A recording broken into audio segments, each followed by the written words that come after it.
Malaysia में नौसेना के 2 हेलीकॉप्टर टकराने के बाद हुए क्रैश, 10 लोगों की मौत।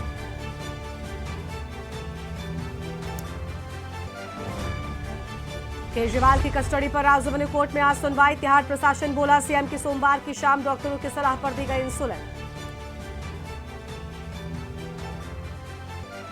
पतंजलि भ्रामक विज्ञापन केस में आज सुनवाई। पिछली सुनवाई पर रामदेव ने तीसरी बार मांगी थी माफी। कोर्ट ने कहा था आपत्ति मासूम नहीं। मेरठ में आज राजनीति के 3 दिग्गज मायावती अखिलेश करेंगे जनसभा। सीएम योगी शाम को करेंगे road show. Mafia Mukhtar Ansari को जहर देने के मामले में नया मोड़। विसरा जांच में सामने आया मौत का सच। हार्ट अटैक की मौत की वजह। एमपी यूपी में आज हीट वेव का अलर्ट। तापमान 42 डिग्री पहुंचा। 4 से 5 दिनों में टेम्परेचर और बढ़ेगा। छत्तीसगढ़ समेत 21 राज्यों में बारिश का भी अनुमान। की न्यूज, खबरों का सारथी। नमस्कार, लाइव न्यूज में आप सभी का स्वागत है। मैं हूं आपके साथ गरिमा बाजपेयी। खबरों में आगे बढ़ेंगे उससे पहले आपको सीधा सवाई माधोपुर लेकर चलते हैं। मुख्यमंत्री योगी क्या कुछ कह रहे सुनाते हैं। मुझे लगता है कि मेरी सभा पूरी होने के बाद भी लोग आते रहेंगे, तो जो अभी पहुंच नहीं पाए हैं, रास्ते में दिख रहे हैं, मैं उनकी क्षमा मांगता हूं, क्योंकि मुझे तो इंतजार नहीं कर सकता, आगे चलना पड़ेगा। लेकिन ये मैं जो उत्साह देख रहा हूं, उसमें एक मजबूत भारत के लिए आशीर्वाद है। इसलिए हर तरफ यही गूंज है। फिर एक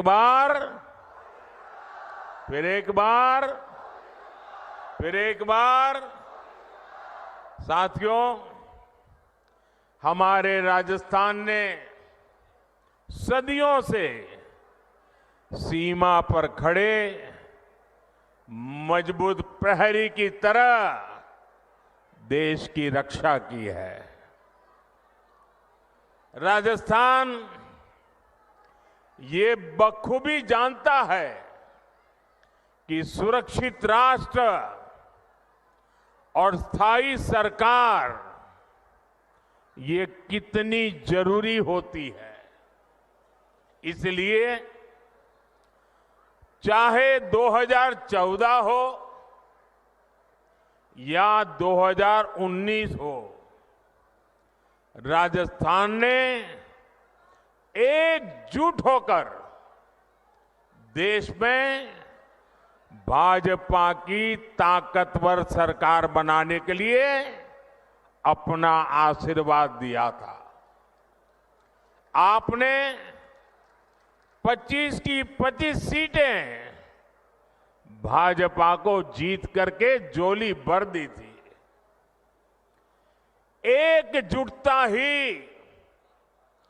एकता ही राजस्थान की सबसे बड़ी पूंजी है।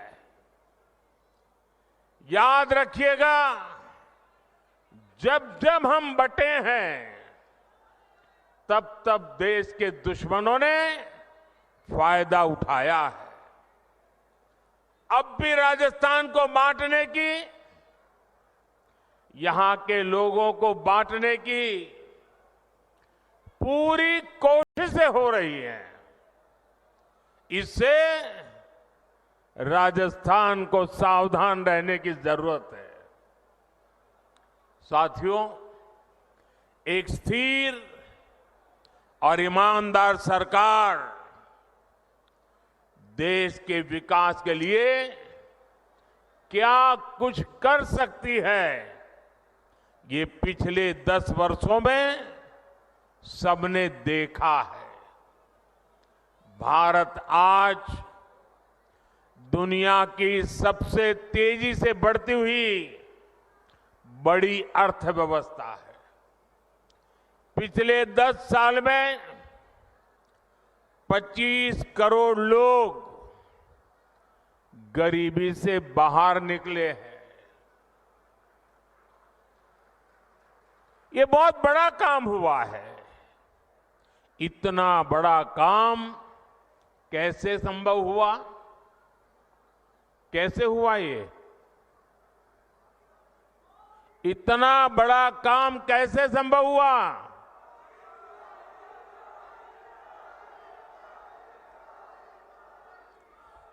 देश को सबसे मजबूत स्थिति में किसने पहुंचाया? किसने पहुंचाया? माताएं बहनें बताएं, किसने पहुंचाया? ये आपकी उदारता है, आपका प्रेम है, आपके आशीर्वाद है कि आप सारी क्रेडिट मोदी को दे रहे हैं। लेकिन सच्चाई ये है कि ये जो कुछ भी हुआ है ना, वो आपके एक वोट की ताकत के कारण हुआ है, आपके कारण हुआ है। जो 25 करोड़ लोग गरीबी से बाहर निकले हैं ना, वो जो पुण्य है, उस पुण्य के हकदार आप हैं। जिस गरीब को पक्का घर मिला है, उसका जो पुण्य है, उस पुण्य के हकदार आप हैं।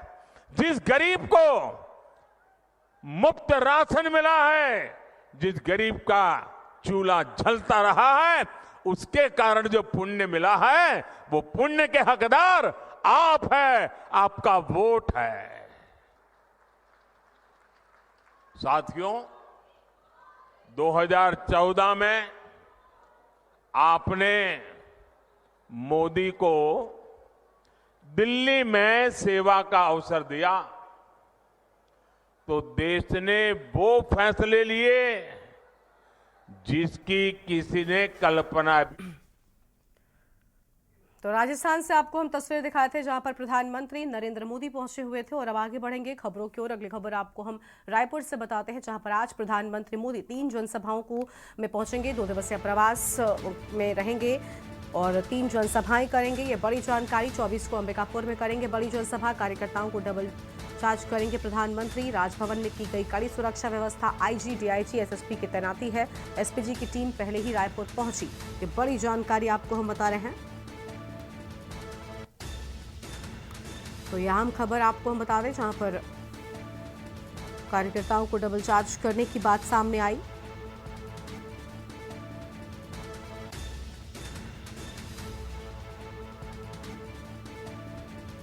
एसपीजी की टीम पहले ही रायपुर पहुंची है।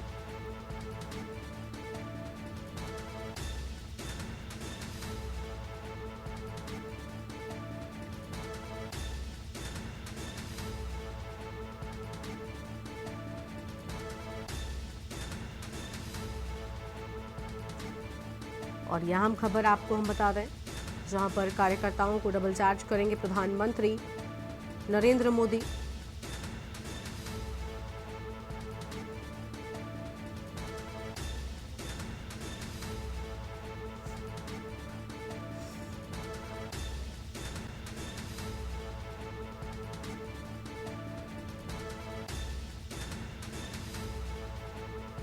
ये बड़ी जानकारी आपको हम बता रहे हैं, जहां पर 2 दिवसीय प्रवास में करेंगे 3 जनसभा।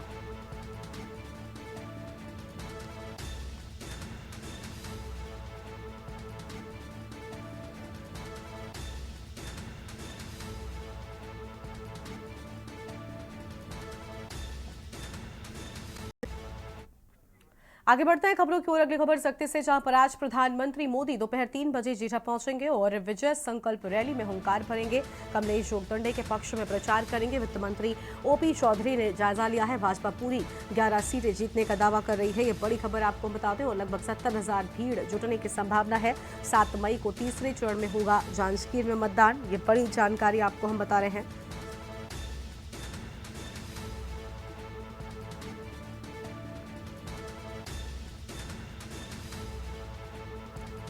और फिलहाल ये अहम खबर आपको हम बता दें।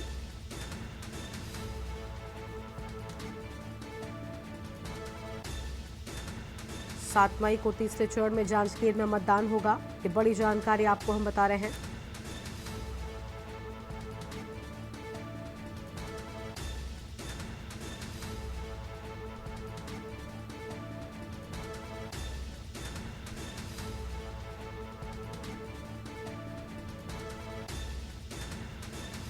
कमलेश जोगदंडे के पक्ष में करेंगे प्रचार। वित्त मंत्री ओपी चौधरी ने लिया जायजा। और आगे बढ़ते हैं खबरों की ओर। लखनऊ से खबर, माफिया मुख्तार अंसारी की मौत का मामला, विसरा जांच में जहर की नहीं हुई पुष्टि। विसरा जांच रिपोर्ट न्यायिक टीम को सौंपी गई है। पोस्टमार्टम रिपोर्ट में मौत की वजह हार्ट अटैक। 28 मार्च को मुख्तार अंसारी की हुई थी मौत। मुख्तार के परिवार ने जहर देने का आरोप लगाया था। ये बड़ी जानकारी आपको बता दें, जहां पर मुख्तार अंसारी के परिवार की ओर से जहर देने का आरोप लगाए जाने की बात सामने आई थी, लेकिन अब विसरा जांच में इस बात की पुष्टि नहीं हुई है। पोस्टमार्टम रिपोर्ट में मौत की वजह हार्ट अटैक को बताया गया है। ये बड़ी खबर आपको हम बता दें।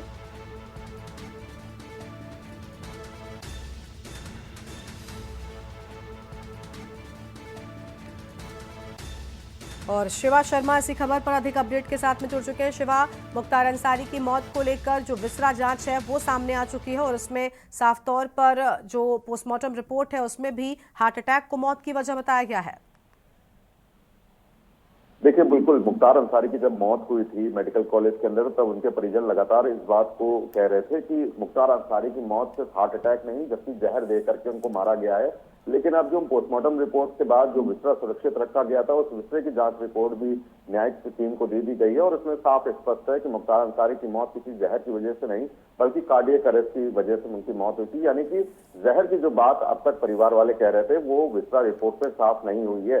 तो इसलिए अब ये माना जा सकता है कि जेल के अंदर जब मुख्तार अंसारी की तबीयत खराब हुई थी, जब उसके बाद उनको मेडिकल कॉलेज लाया गया था, जब उनकी मौत हुई थी, तो उन सभी आरोपों को नकारते हुए विसरा रिपोर्ट सामने आ गई और न्यायिक टीम इसी विषय पे और इसी रिपोर्ट को जांच आधार बनाते हुए आगे की कार्रवाई करेगी। लेकिन अब तक जो कयास लगाए जा रहे थे कि आखिरकार मुख्तार अंसारी की जो संदिग्ध परिस्थितियों में मौत हुई है उसमें आखिरकार रिपोर्ट क्या आएगी, तो अब वो जांच टीम को रिपोर्ट दे दी गई है। न्यायिक टीम जो इस पूरे मामले में जांच कर रही है, मजिस्ट्रेटियल जांच हो रही है, उसमें जहर देने की बात अभी तक फिलहाल सामने नहीं आई है। शुक्रिया शिवा आपका अधिक जानकारी के लिए। तो विस्तार जांच रिपोर्ट में आपको बता दें कि अहम चीज़ें सामने आई हो और पोस्टमार्टम रिपोर्ट में मौत की वजह हार्ट अटैक को बताया गया है। ये बड़ी खबर आपको हम बता दें, जहां पर विस्तार जांच रिपोर्ट न्यायिक टीम को सौंपी गई अहम जानकारी और पोस्टमार्टम रिपोर्ट में मौत की वजह हार्ट अटैक सामने आई है। 28 मार्च को मुख्तार अंसारी की हुई थी मौत। ये बड़ी खबर आपको हम बता रहे हैं और मुख्तार के परिवार ने जहर देने का आरोप लगाया था। तो ये बड़ी जानकारी आपको हम बता दें, जहां पर मुख्तार के परिवार ने जहर देने का आरोप लगाया था। लखनऊ से खबर, माफिया मुख्तार अंसारी की मौत का मामला।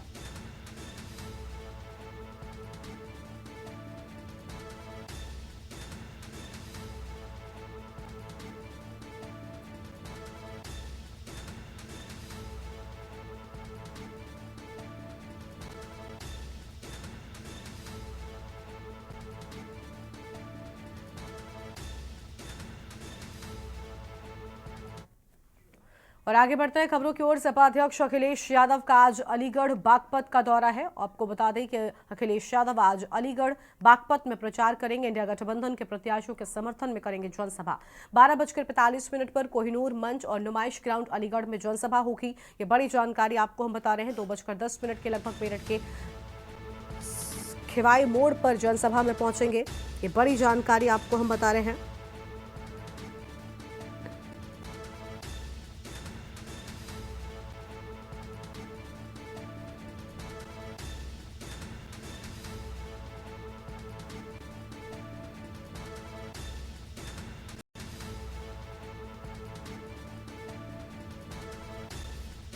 और यह अहम खबर आपको हम बता दें, जहां पर 12:45 पर कोहिनूर मंच नुमाइश ग्राउंड अलीगढ़ में होगी जनसभा।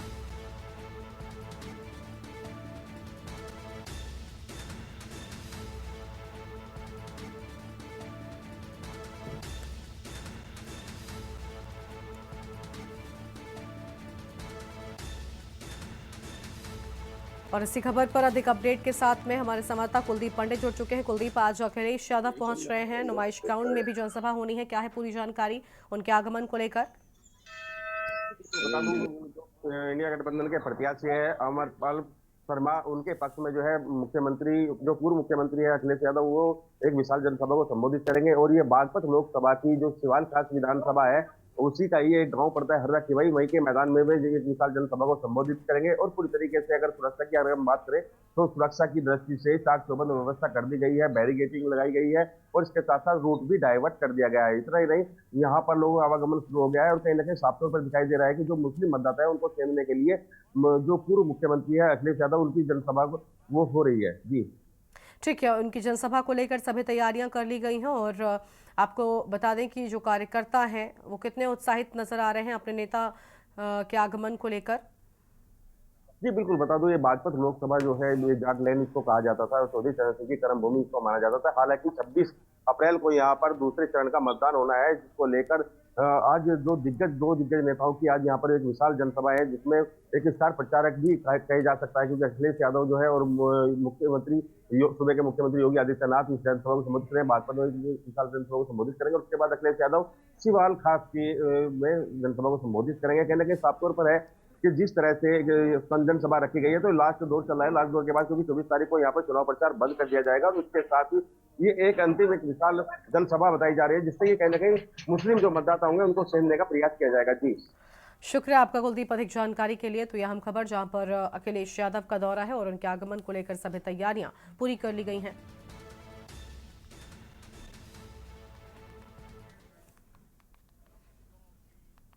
आगे बढ़ते हैं खबरों की ओर और अगली खबर आपको हम रायबरेली से बताते हैं, जहां पर दूसरे चरण के मतदान की तैयारी में रायबरेली डिपो से भेजी गई 27 बसें पहले चरण के लिए भेजी गई थी। 12 रोडवेज बसों के भेजे जाने से यात्रियों को दिक्कतें, बची हुई बसों के बढ़ाए गए फेरे, अनुबंधित बसों समेत कुल 153 बसें 27 बसें चुनाव के लिए भेजी गई हैं और बस चालकों परिचालकों की छुट्टी को निरस्त किए जाने की बात सामने आई है।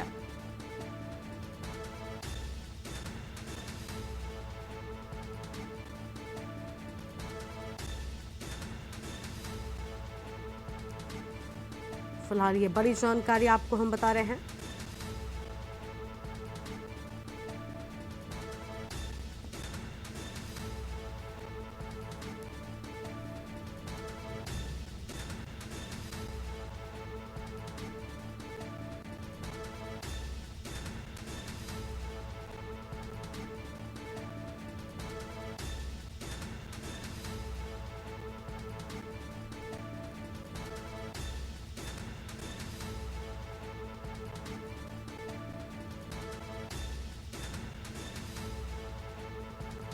चालकों परिचालकों की छुट्टी को निरस्त किए जाने की बात सामने आई है।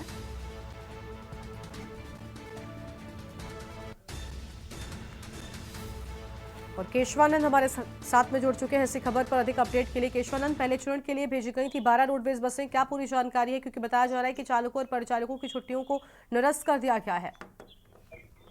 बिल्कुल, देखिए पहले चरण का मतदान हो गया है, जिसमें रायबरेली की जो परिवहन निगम की बसें थी उनमें 12 बसों को रायबरेली से भेजा गया। तो वही 26 अप्रैल को दूसरे चरण का मतदान होना है, जिसमें रायबरेली जो डिपो है, रायबरेली डिपो से 27 बसों को भेजा गया है। वही जो अनुबंधित बसें हैं उनको भी लगा दिया गया है। इस बीच देखा गया कि जो यात्री हैं, क्योंकि रायबरेली के आसपास से जो भी जिले जोड़ने वाले हैं वहां पे जो यात्री जाते हैं उन्हें काफी दिक्कतें हो रही है। उस बीच देखा गया कि जो ARM है ML केसरवानी, उनकी तरफ से जो भी चालक और परिचालक हैं उनकी छुट्टियों को भी निरस्त कर दिया गया है, क्योंकि देखा जा रहा था जो चालक और परिचालक हैं वो काफी छुट्टियां ले रहे थे। तो यहाँ के ARM की तरफ से उनकी जो छुट्टियां हैं उनको भी निरस्त कर दी गई, ताकि जो यात्री हैं उन्हें किसी भी प्रकार की दिक्कतें ना हो सके। आगामी दूसरे चरण के चुनाव को लेकर के जो 26 अप्रैल को चुनाव है, उस दिन रायबरेली की 27 बसों को लगा दिया गया है, जिससे देखा गया दिक्कतें हो रही थी। इन समस्याओं को समाधान के लेकर के जो ARM है उनकी तरफ से चालक और परिचालक की छुट्टियां भी निरस्त कर दी गई हैं, ताकि जो यात्री हैं उन्हें किसी भी प्रकार की दिक्कतें ना हो सके और लोकतंत्र के महापर्व चुनाव को लेकर के भी सभी व्यवस्थाएं सुचारू रूप से चलती रहें, इनका भी पूरा ध्यान रखा गया है। तो रायबरेली से ये बड़ी जानकारी आपको बता दें, क्योंकि जो दिक्कतें हैं यात्रियों को हो रही थी उनमें काफी जो हिदायत मिल सके इसको लेकर के ML केसरवानी जो यहाँ के ARM है उनके द्वारा चालक और परिचालकों को खास दिशा निर्देश भी दिए गए हैं कि दिन में अगर 24 घंटे में उनको 4 से 5 बार जो है आना जाना पड़ जाए तो उसको भी खास तौर पे ध्यान रखा गया कि आए जाए, ताकि जो यात्री हैं उन्हें दिक्कतें ना हो सके। तो यात्रियों को देखते हुए ये ARM ने कड़ी कार्रवाई कर रहे हैं। जी बिल्कुल, साफ तौर पर यहाँ पर सख्त कार्रवाई जो है वो की जा रही है। केशवानंद, ये भी जानना चाहेंगे कि जो आम जनता है इससे कितनी प्रभावित हो रही है, जो आम आने जाने वाले लोग हैं उन पर कितना असर पड़ रहा है?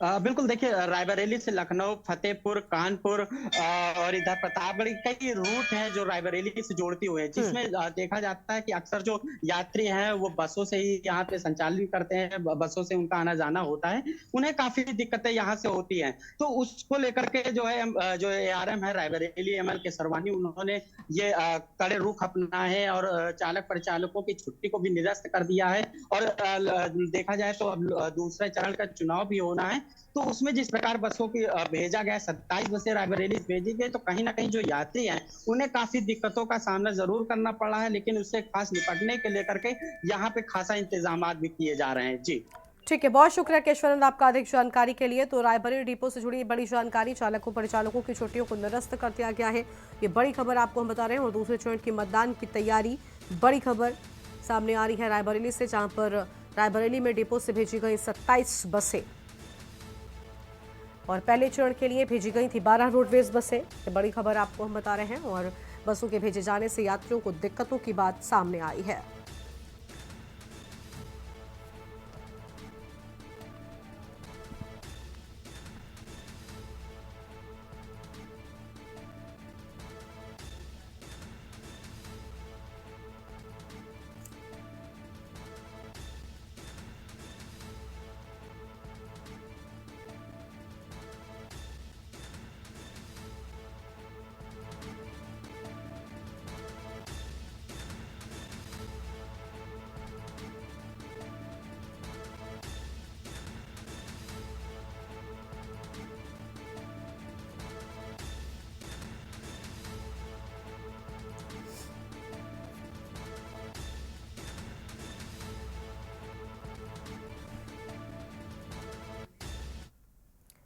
अगली खबर लखनऊ से है, जहां पर तीसरे चरण के मतदान की तैयारी। तीसरे चरण में 100 प्रत्याशी मैदान में। 10 लोकसभा निर्वाचन क्षेत्रों के लिए 100 प्रत्याशी, 44 प्रत्याशियों ने लिया नामांकन वापस। संभल में 1, फतेहपुर सीकरी में 1 नामांकन वापस लिए जाने की बात सामने आई है। ये बड़ी जानकारी आपको हम बता रहे हैं, जहां पर आपको बता दें कि बदायूं में 1, तो वहीं बरेली में 1 उम्मीदवार ने वापस लिया। और तीसरे चरण में 7 मई को मतदान है। आखिरी चरण 44 प्रत्याशियों ने वापस लिया नामांकन। ये बड़ी खबर आपको हम बता रहे हैं। तीसरे चरण में 7 मई को मतदान की बात सामने आई है। फिलहाल ये बड़ी खबर आपको हम बता रहे हैं।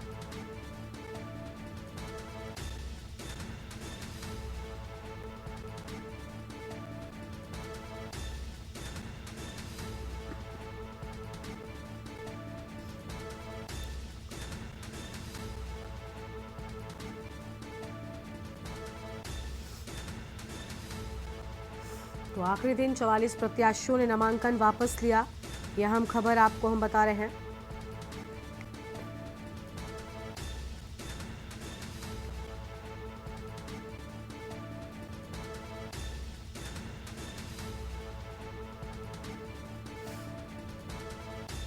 और इसी खबर पर अधिक अपडेट के साथ में हमारे संवाददाता संदीप मिश्रा जुड़ चुके हैं। संदीप, तीसरे चरण को लेकर बताया जा रहा है कि कई लोगों ने अपने नामांकन वापस ले लिया है। हालांकि मतदान दूसरे चरण को होना है, अभी पहले चरण का ही पूरा हो सका है, लेकिन अभी नामांकन वापस लेने की जो जानकारी सामने आ रही है उससे जुड़ी क्या अपडेट आपके पास?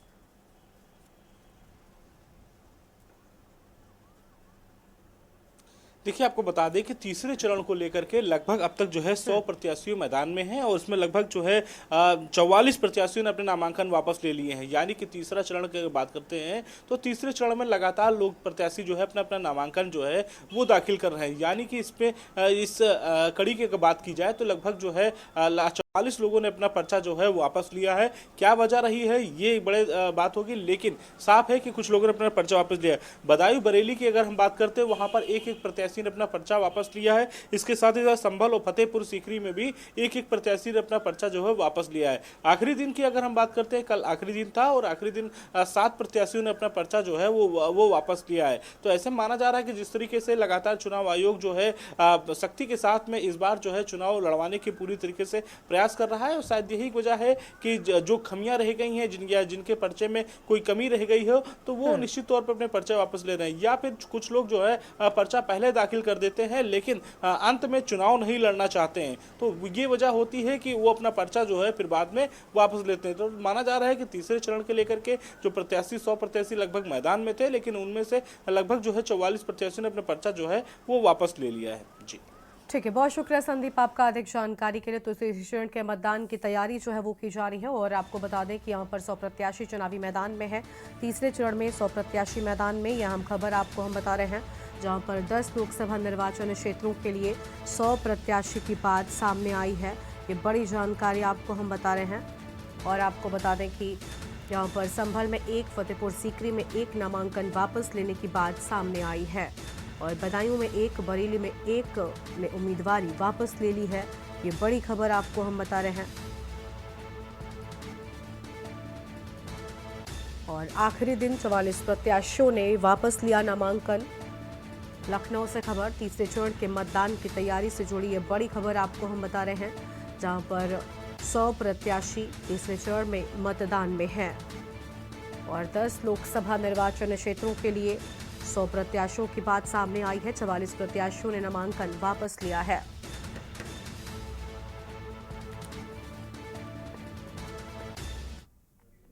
और अगली खबर लखनऊ से ही, जहां पर किताबों की टेंडर प्रक्रिया तेज होगी। चुनाव आयोग ने प्रक्रिया पूरी करने की अनुमति, कक्षा 1 से 2 की किताबों के लिए करना होगा इंतजार। एनसीईआरटी का पाठ्यक्रम लागू होने का लिया था निर्णय। किताबें आने में लगेगा 1.5 से 2 महीने का वक्त। परिषदीय विद्यालयों में 1 अप्रैल से नया सत्र शुरू। कक्षा 3 से 8 की किताबें पहुंचा दी गई। शासन से अनुमति के बाद वर्क ऑर्डर जारी होगा।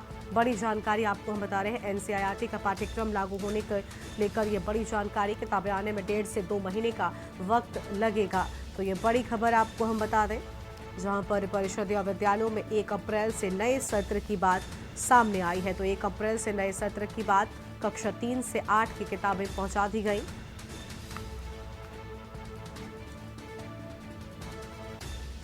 और शासन से अनुमति के बाद वर्क ऑर्डर जारी किए जाने की बात सामने आ रही है। लखनऊ से खबर, किताबों की टेंडर प्रक्रिया तेज होगी।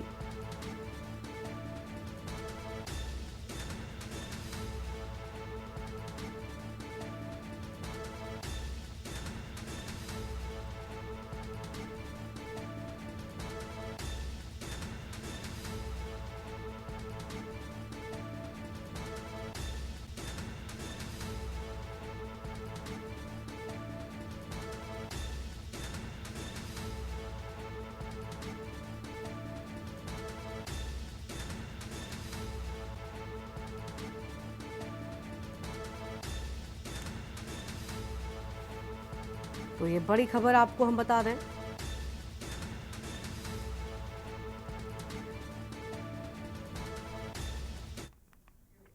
और अगली खबर लखनऊ से है, जहां बीजेपी ने कार्यकर्ताओं को जिम्मेदारी दी है। हर कार्यकर्ता को 10 वोट निकालने की जिम्मेदारी है और कम मतदान को लेकर पार्टी ने रणनीति बनाई है। अगले चरण में मतदान प्रतिशत बढ़ाने पर फोकस रहेगा। पन्ना प्रमुख कार्यकर्ताओं के साथ करेंगे संपर्क। ये बड़ी खबर आपको बता दें, 2 से 3 बार होगा मतदाताओं से संपर्क। अहम खबर, जहां पर वोटर्स को घर बुलाने का प्रयास, पार्टी के वरिष्ठ नेता सबकी मॉनिटरिंग भी करेंगे। तो भारतीय जनता पार्टी की ओर से अपने कार्यकर्ताओं को ये बड़ी जिम्मेदारी सौंपे जाने की बात सामने आई है। लखनऊ से खबर, जहां पर बीजेपी ने अपने कार्यकर्ताओं को दी जिम्मेदारी और यह अहम खबर आपको हम बता रहे हैं, जहां पर कम मतदान को लेकर पार्टी ने रणनीति बनाई है। अगले चरणों में मतदान प्रतिशत बढ़ाने पर फोकस की बात सामने आई है। यह अहम खबर, पन्ना प्रमुख कार्यकर्ताओं के साथ संपर्क करेंगे। ये बड़ी जानकारी आपको हम बता रहे हैं, 2 से 3 बार होगा मतदाताओं से संपर्क और बाहर रहने वाले वोटर्स को घर बुलाने के प्रयास की बात सामने आई है।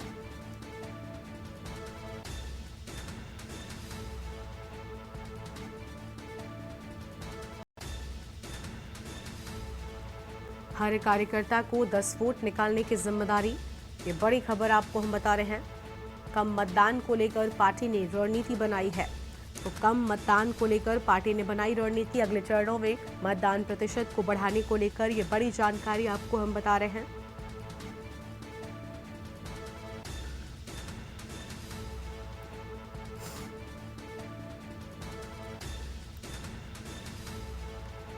तो यहाँ हम खबर आपको हम बता दें,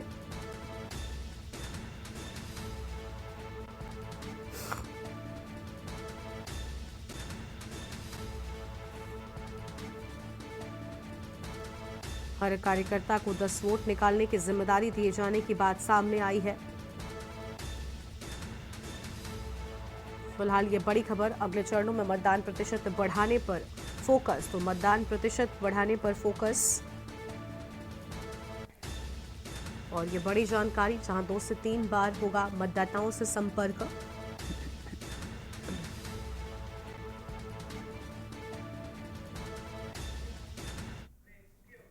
और यहां पर एक छोटे से ब्रेक के लिए रुकते हैं। आप देख रहे हैं के न्यूज, खबरों का सारथी। ब्रेक के बाद आप सभी का स्वागत है। लखनऊ से खबर, जहां किताबों की टेंडर प्रक्रिया तेज होगी। चुनाव आयोग ने प्रक्रिया पूरी करने की अनुमति। कक्षा 1 से 2 की किताबों के लिए करना होगा इंतजार। एनसीईआरटी का पाठ्यक्रम लागू होने का लिया था निर्णय। किताबें आने में लगेगा 1.5 से 2 महीने का वक्त। और परिषदीय विद्यालयों में 1 अप्रैल से नया सत्र की बात सामने आई है।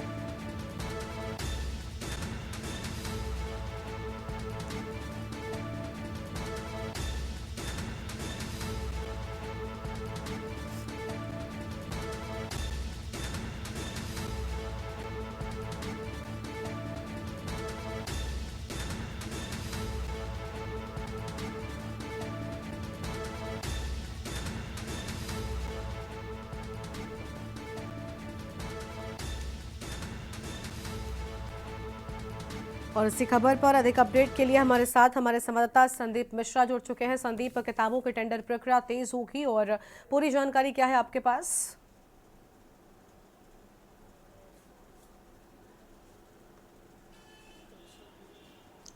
बिल्कुल, देखिए परिषदीय विद्यालयों की हम अगर बात करते हैं तो यहाँ पर 1 अप्रैल से सत्र की आगाज हो चुका है। और 1 अप्रैल से सत्र का आगाज होने के बाद से अब जो है इस पे टेंडर प्रक्रिया को लेकर के निर्वाचन आयोग से जो है, चुनाव आयोग से जो है अनुमति मांगी गई थी कि आखिर इसमें टेंडर निकालना है। और इस बार कापी और किताबें जो बच्चों को दी जाने वाली हैं, उन बच्चों को लेकर के ये टेंडर प्रक्रिया पूरी होनी थी।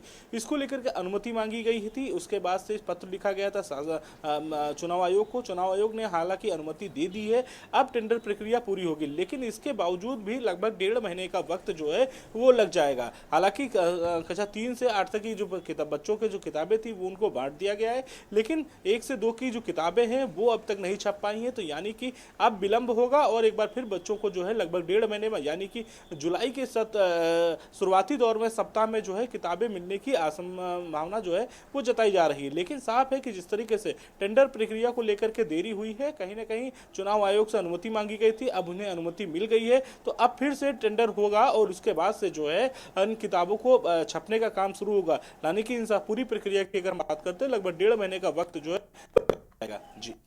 बिल्कुल, लेकिन ये जो वक्त लगेगा, क्या इससे बच्चों की शिक्षा पर कोई असर पड़ेगा? क्या उनका जो उनकी जो शिक्षा है वो प्रभावित होने वाली है?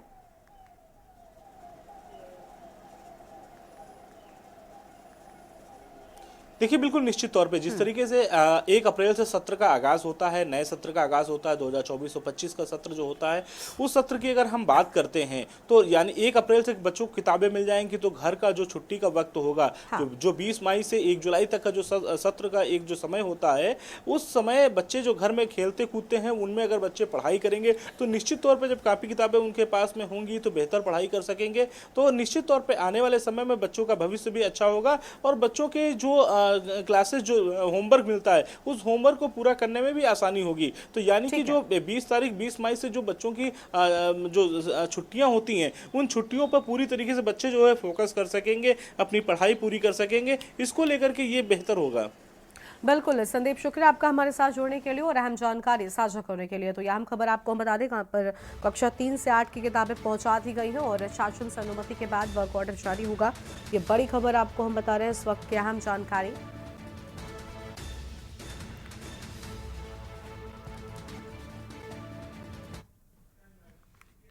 लखनऊ से खबर आपको हम बताते हैं, जहां पर बीजेपी ने कार्यकर्ताओं को जिम्मेदारी दी है। हर कार्यकर्ता को 10 वोट निकालने की जिम्मेदारी। कम मतदान को लेकर पार्टी ने ये रणनीति बनाई है। अगले चरण में मतदान प्रतिशत बढ़ाने पर फोकस। पन्ना प्रमुख कार्यकर्ताओं के साथ करेंगे संपर्क। 2 से 3 बार होगा मतदाताओं से संपर्क। बाहर रहने वाले वोटर्स को घर बुलाने का प्रयास पार्टी के वरिष्ठ नेता करेंगे मॉनिटरिंग। बड़ी जानकारी आपको हम बता दें, जहां पर वरिष्ठ नेता मॉनिटरिंग करेंगे और पन्ना प्रमुख कार्यकर्ताओं के साथ करेंगे संपर्क।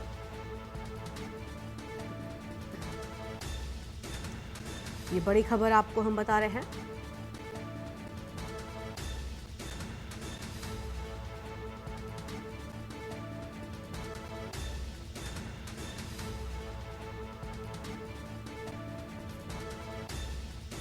हर कार्यकर्ता को 10 वोट निकालने की जिम्मेदारी दिए जाने की बात सामने आई है। फिलहाल ये बड़ी खबर आपको हम बता दें, अगले चरणों में मतदान प्रतिशत बढ़ाने पर फोकस। और संदीप मिश्रा हमारे साथ में लगातार बने हुए हैं। संदीप, पहले चरण के मतदान में मतदान प्रतिशत में कमी आई थी और इसको देखते हुए बीजेपी की ओर से ये बड़ा कदम उठाया गया। अपने कार्यकर्ताओं को बड़ी जिम्मेदारी दी गई है कि नए जो मतदाता हैं उनको जोड़िए और उन्हें बूथ तक लेकर पहुंचिए।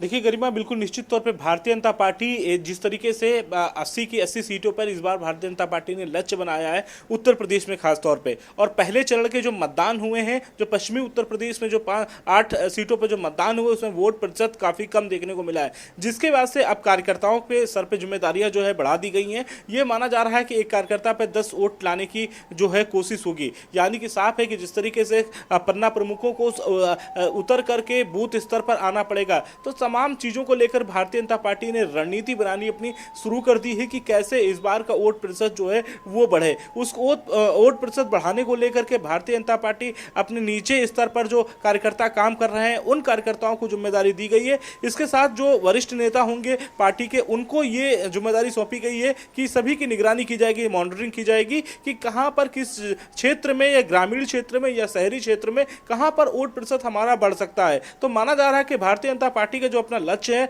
80 की 80 सीटों उत्तर प्रदेश में जीतने का, उसी लक्ष्य के तहत भारतीय जनता पार्टी काम कर रही है। और भारतीय जनता पार्टी का शीर्ष नेतृत्व जो है वो पन्ना प्रमुख हो या कार्यकर्ता हो, वो लगातार बूथ स्तर पर मजबूती लाने के लिए इस समय जो है प्रयास कर रहे हैं कि कैसे इस बार का वोट प्रतिशत जो है वो बढ़ाया जाए। बिल्कुल, देखिए संदीप, एक बड़ा कदम है, देखना होगा कि दूसरे चरण में इसका कितना असर देखने को मिलता है। शुक्रिया आपका संदीप, हमारे साथ जुड़ने के लिए और अहम जानकारी साझा करने के लिए। तो यह बड़ी खबर आपको हम बता दें, जहां पर हर कार्यकर्ता को 10 वोट निकालने की जिम्मेदारी दी जाने की बात सामने आ रही है।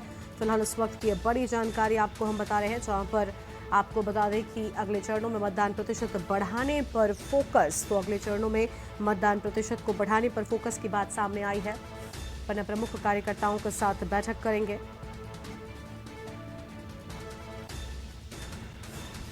और बाहर रहने वाले वोटर्स को घर बुलाने का प्रयास किए जाने के बाद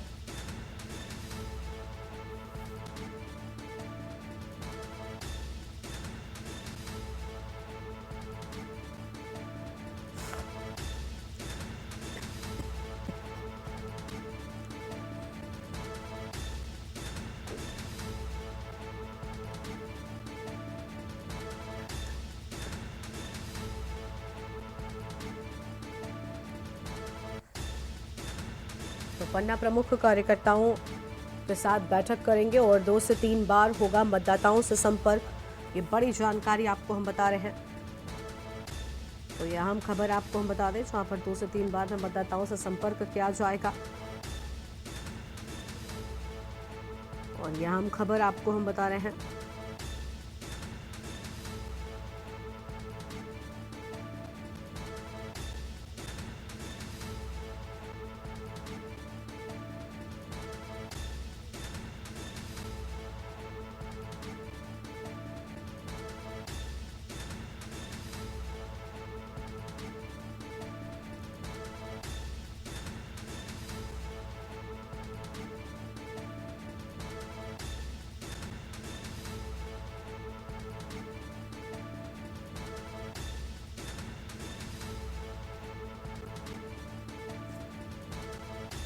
लखनऊ से खबर, हर कार्यकर्ता को 10 वोट निकालने की जिम्मेदारी की बात सामने आई है। ये बड़ी जानकारी आपको हम बता दें, कम मतदान को लेकर पार्टी ने रणनीति बनाई है।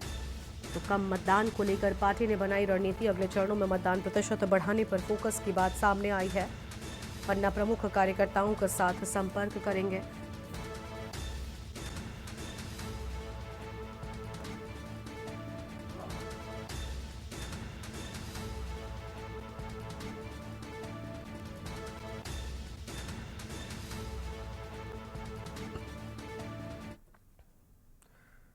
और इसी बीच आम आदमी पार्टी के नेता संजय सिंह क्या कुछ कह रहे सुनाते हैं। नहीं छोड़ना चाहता, उस अरविंद केजरीवाल के मनोबल को आप गिराना चाहते हैं। आपके इस अन्यायपूर्ण और अत्याचारपूर्ण व्यवहार को देखकर प्रधानमंत्री जी, अरविंद केजरीवाल के बूढ़े मां बाप जो खुद बीमारी की हालत में हैं, यह हालत अपने बेटे की देखकर वो दुखी होते हैं। उनकी पत्नी सुनीता केजरीवाल जी उनके स्वास्थ्य को लेकर चिंतित रहती है। दिल्ली के लोग पिछले 23 दिनों से चिंतित हैं। देश के लोग जो उनसे बेहद प्यार करते हैं वो चिंतित हैं इस बात को लेकर कि आखिर अरविंद केजरीवाल को दवा क्यों नहीं दी जा रही है, इंसुलिन क्यों नहीं दी जा रही है।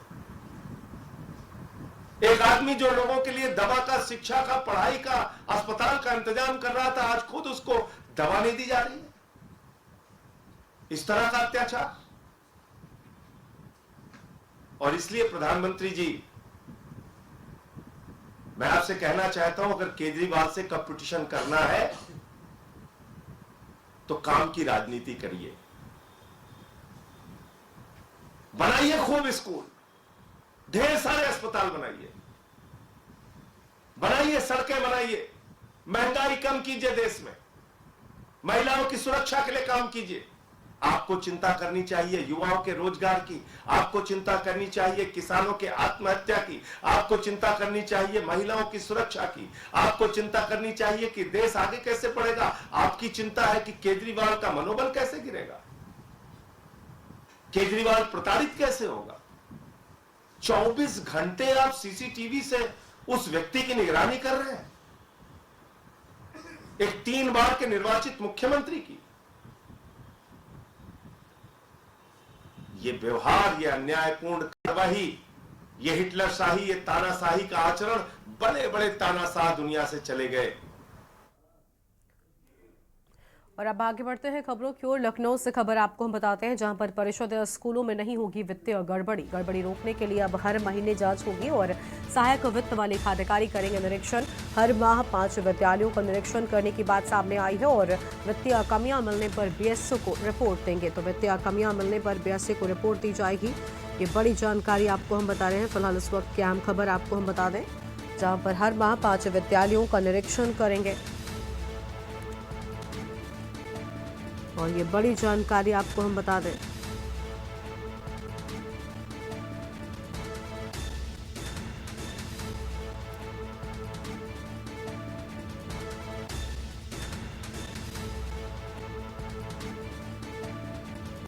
तो यह अहम खबर आपको हम बता रहे हैं।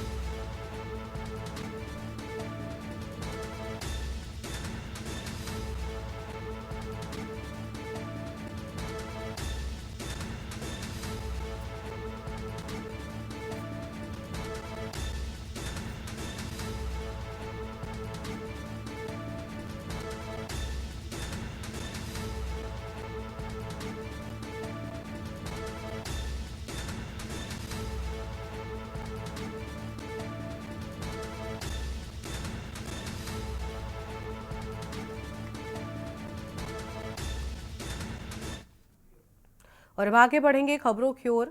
अगली बड़ी जानकारी आपको हम बताएंगे, जहां पर मंत्री स्वतंत्र देव सिंह का प्रयागराज का आज दौरा है। तो मंत्री स्वतंत्र देव सिंह आज प्रयागराज के दौरे पर और दोपहर 12 बजे वॉलंटियर सम्मेलन में शामिल होने के लिए पहुंचेंगे। सिविल लाइन प्रयागराज में वॉलंटियर सम्मेलन होगा। यह हम खबर आपको हम बता दें, जहां पर वॉलंटियर सम्मेलन में शामिल होने के लिए पहुंचेंगे मंत्री स्वतंत्र देव सिंह। यह हम खबर आपको हम बता रहे हैं।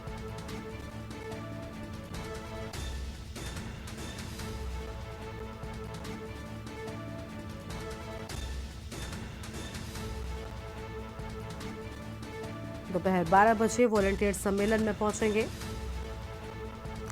सिविल लाइन प्रयागराज में होगा वॉलंटियर सम्मेलन। कार्यक्रम को लेकर तैयारियां पूरी कर ली गई हैं। मंत्री स्वतंत्र देव सिंह का आज प्रयागराज का दौरा है। तो मंत्री स्वतंत्र देव सिंह का आज प्रयागराज का दौरा। आज प्रयागराज के दौरे पर मंत्री स्वतंत्र देव सिंह।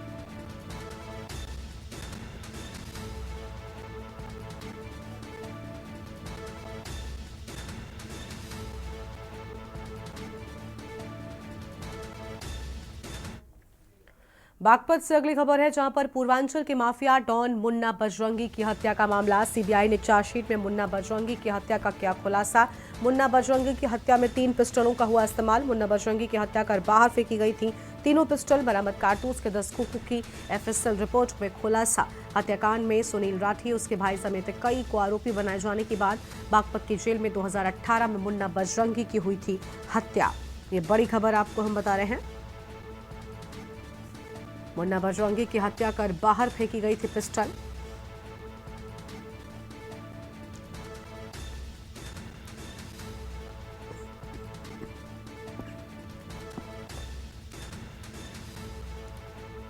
बरामद कारतूस के 10 खोखों की एफएसएल की रिपोर्ट सामने आई। ये बड़ी जानकारी आपको हम बता रहे हैं। बागपत की जेल में 2018 में मुन्ना बजरंगी की हत्या हुई थी।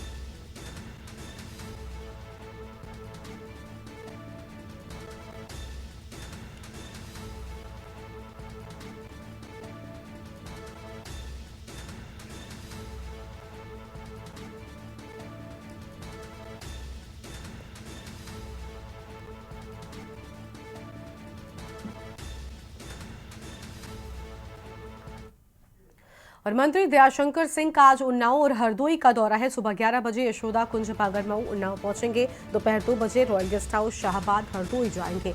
आयोजित बूथ अध्यक्ष सम्मेलन को भी संबोधित करेंगे। बड़ी जानकारी आपको हम बता रहे हैं, जहां पर बूथ अध्यक्ष सम्मेलन को संबोधित करने के लिए पहुंच रहे हैं मंत्री दयाशंकर सिंह। ये बड़ी जानकारी आपको हम बता दें।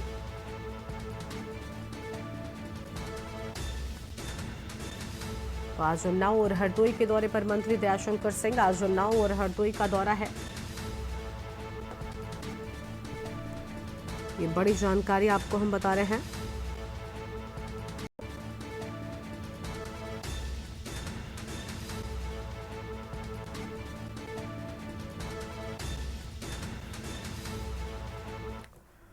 और नवजात की मौत मामले में नया मोड़ सामने आया है। उपमा सुरजारानी बाली क्लिनिक हरचंदपुर में गलत तरीके से हुए ऑपरेशन के बाद नवजात की मौत हो गई थी। परिजनों ने अस्पताल पर लापरवाही का आरोप लगाते हुए कहा था कि बगैर डॉक्टर किया गया ऑपरेशन तो हुई बच्चे की मौत। मौत के बाद पुलिस ने नवजात के शव को पोस्टमार्टम के लिए भेज दिया। पोस्टमार्टम होकर जब नवजात का शव वापस आया तो अस्पताल के बाहर परिजनों ने शव रखकर प्रदर्शन शुरू कर दिया और पुलिस प्रशासन पर गंभीर आरोप लगाते हुए कहा कि पुलिस भी अस्पताल से मिली है और अभी तक एफआईआर दर्ज नहीं की गई है।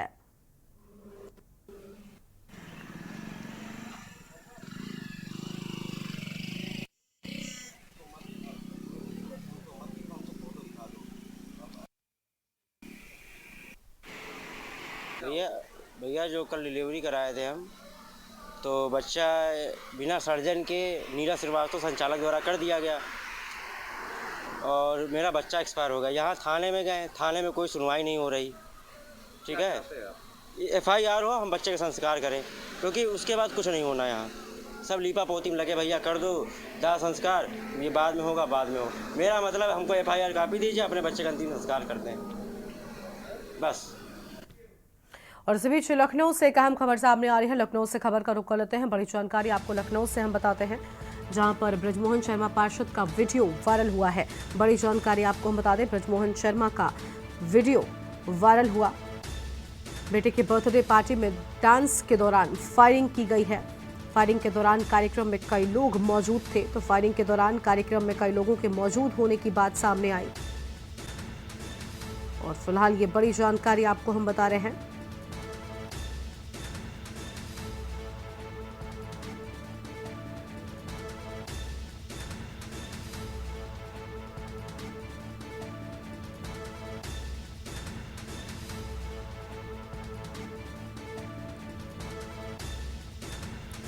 फिलहाल ये बड़ी जानकारी, बर्थडे पार्टी के दौरान डांस करते वक्त फायरिंग किए जाने की बात सामने आई है और अब ये वीडियो वायरल हो रहा है।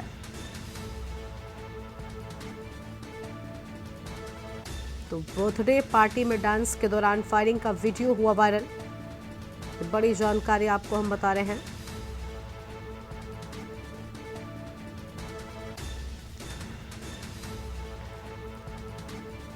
लखनऊ से खबर, पार्षद का वीडियो सोशल मीडिया पर हुआ वायरल। यह अहम खबर आपको हम बता दें। जहां पर डांस के दौरान फायरिंग करते हुए वीडियो वायरल होने की बात सामने आई है।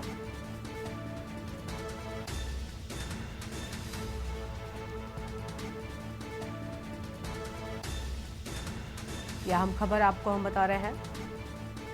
भरत सेठी हमारे साथ में इसी खबर पर अधिक अपडेट के साथ में। भरत, ब्रजमोहन शर्मा पार्षद का वीडियो वायरल हो गया, बर्थडे पार्टी के दौरान जमकर फायरिंग की गई है।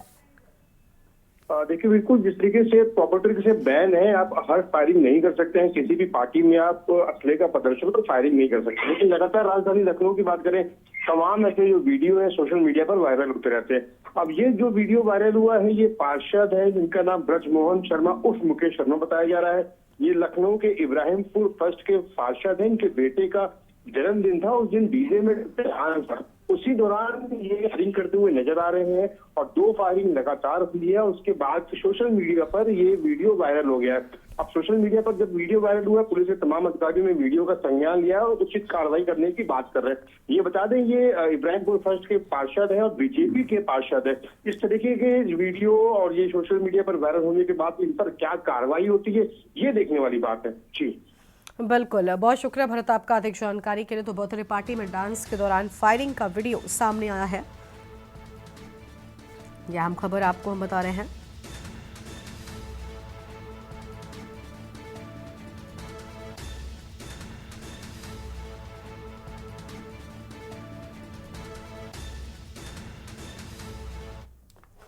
और मोगा में सरदार नगर में बने एक कबाड़ के गोदाम में भीषण आग लग गई। आग फायर ब्रिगेड की 4 गाड़ियों ने आग पर काबू पाया है। वहीं जानकारी देते हुए गोदाम के मालिक आशु मोंगा ने कहा कि वो नेस्ले कबाड़ का कॉन्ट्रैक्टर है और यहाँ उसका गोदाम है। जब गोदाम में पहुंचा तो देखा कि गोदाम में आग लगी थी। मौके पर लोगों को बुलाया, फायर ब्रिगेड को कॉल कर बताया गया, जिसके बाद पहुंची है और कड़ी मशक्कत के बाद आग पर काबू पाया गया है। हालांकि इस पूरे मामले में 5 से 6 लाख का नुकसान होने की भी बात सामने आई है।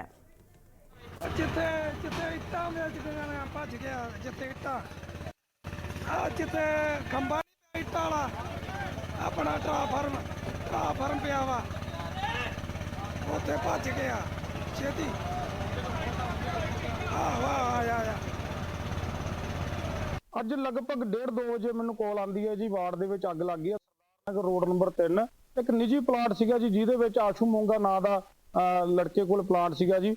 ਉਹਨਾਂ ਦਾ ਜਿਹੜਾ ਕੰਮ ਸੀਗਾ, ਸਕ੍ਰੈਪ ਦਾ ਕੰਮ ਸੀਗਾ। ਨੈਸਲੇ ਦੇ ਵਿੱਚੋਂ ਲੱਕੜ, ਕੱਚ ਤੇ ਉਹਨਾਂ ਦੀਆਂ ਵਰਦੀਆਂ ਦਾ ਉਹਦਾ ਕੰਟਰੈਕਟ ਸੀਗਾ ਜੀ। ਸੋ ਅੱਗ ਲੱਗਣ ਦਾ ਤਾਂ ਹਜੇ ਪਤਾ ਨਹੀਂ ਲੱਗੇ, ਕੋਈ ਕੈਮਰੇ ਵਗੈਰਾ ਉੱਥੇ ਲੱਗੇ ਆ, ਸਾਰਾ ਆਸੇ-ਪਾਸੋਂ ਪਤਾ ਕਰਦੇ ਪਏ ਹੈਗੇ ਆ। ਪੁਲਿਸ ਕਾਰਵਾਈ ਆਪਦੀ ਕਰੀ ਜਾਂਦੀ ਆ, ਪਰ ਜਿਹੜੀ ਅੱਗ ਲੱਗੀ ਹੈਗੀ ਆ ਉਹਦੇ 'ਚ ਕਾਫੀ ਲੱਕੜ ਦਾ, ਵਰਦੀਆਂ ਦਾ, ਔਰ ਮਾਲਕ ਨੇ ਹਜੇ ਦੱਸਿਆ ਨਹੀਂਗਾ ਵੀ ਕਿੰਨੇ ਕੁ ਦਾ ਨੁਕਸਾਨ ਆ। ਉਹ ਕਹਿੰਦਾ ਵੀ ਸਾਰੇ ਬਿੱਲ ਵਗੈਰਾ ਚੈੱਕ ਕਰਕੇ ਦੱਸੂਗਾ। ਉਹ ਅੰਦਾਜ਼ਾ ਦੱਸ ਰਹੇ 3+ ਦਾ ਨੁਕਸਾਨ ਕਹਿੰਦਾ ਹੈਗਾ ਜੀ। 1:30 ਤੋਂ 2 ਦੇ ਵਿੱਚ ਸਾਨੂੰ ਇੱਕ ਦਫ਼ਤਰ ਵਾਲੇ ਫੋਨ ਤੇ ਇੱਕ ਫੋਨ ਆਇਆ ਸੀ MC ਸਾਹਿਬ ਦਾ ਕਿ ਸਰਦਾਰ ਨਗਰ 'ਚ ਅੱਗ ਲੱਗ ਗਈ ਆ ਤੇ ਖਾਲੀ ਪਲਾਟ ਨੂੰ, ਉੱਥੇ ਸਕ੍ਰੈਪ ਦਾ ਸਮਾਨ ਪਿਆ ਸੀ ਤੇ ਕਿ ਉਹ ਕਹਿੰਦੇ ਛੇਤੀ ਤੋਂ ਛੇਤੀ ਗੱਡੀ ਲੈ ਕੇ ਇੱਥੇ ਪਹੁੰਚੋ। ਸਾਡੀ ਗੱਡੀ ਉੱਥੇ ਪਹੁੰਚ ਗਈ। ਸਾਡੀ 2 ਗੱਡੀਆਂ ਨੇ ਉੱਥੇ ਅੱਗ ਤੇ ਕਾਬੂ ਪਾਇਆ ਤੇ ਤੀਜੀ ਗੱਡੀ ਵੀ ਅਸੀਂ ਉੱਥੇ भेजती फिर। और पूरे देश का ध्यान अपनी ओर खींचने वाली बारामती लोकसभा सीट पर चुनाव जैसे जैसे नजदीक आ रहा है, वहां पर माहौल भी और रंगीन होता जा रहा है। बारामती लोकसभा क्षेत्र पर शरद पवार पिछले 55 सालों से राज कर रहे हैं। इसमें मौजूदा सांसद सुप्रिया सुले और राज्य के उप मुख्यमंत्री अजित पवार की पत्नी सुनेत्रा पवार के बीच लड़ाई की स्थिति बन गई है। पिछले 3 बार से सुप्रिया सुले इस सीट में सबसे ज्यादा वोटों से जीतती आ रही है।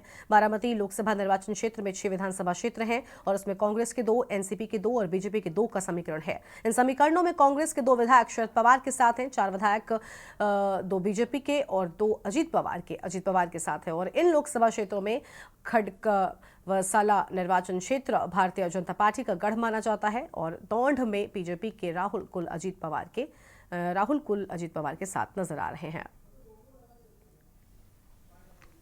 ये जी एक साहिल पुत्र जीता वासी वाल्मीकि महला की डेड बॉडी मिली है मेन रोड अपने। और लाइव न्यूज में फिलहाल इतना ही। तमाम खबरों के लिए आप देखते रहिए न्यूज़ इंडिया। नमस्कार। आप देख रहे हैं के न्यूज़, खबरों का सारथी।